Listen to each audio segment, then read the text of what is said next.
सुनाया था एक बार भगवान शंकर की कृपा। माता पार्वती जी से कहा चलो मैं आपको अपने भक्त के दर्शन कराता हूं। बोले चलो प्रभु।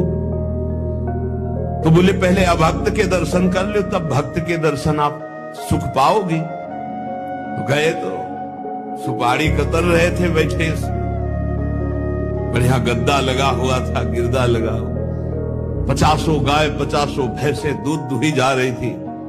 प्रातःकालीन का समय था।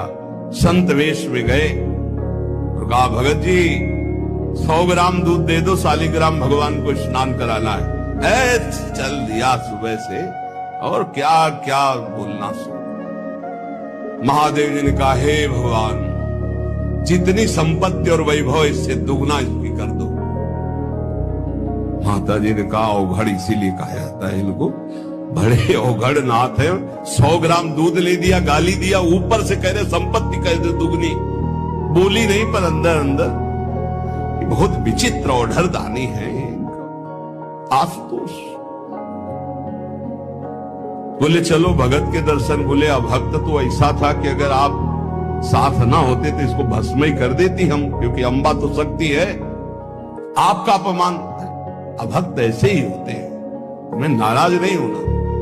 भक्त के पास गए, एक झोपड़ी फूस की, एक गाय, और उसी फूस की झोपड़ी में माँ उसकी मैया रहती थी।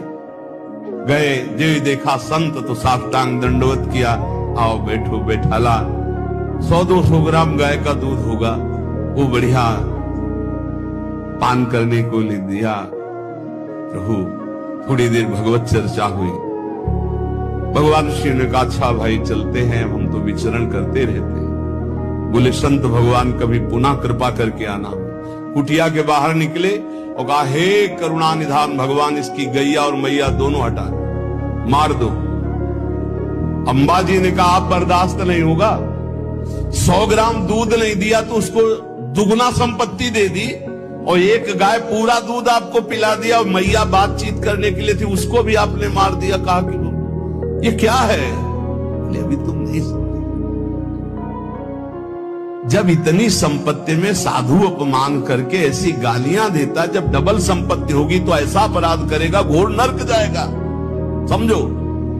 और इसका कुछ मन मैया में जाता है, कुछ गैया में जाता है। दोनों भगवान के पास गए भी अखंड हमारा चिंतन करेगा, ये हमें लीन हो जाएगा। माता जी का ये बात तो सही। तो बोले जिस पर मैं कृपा करता हूं, इस माया प्रपंच से उसे अपने स्वरूप में स्थित करता हूं।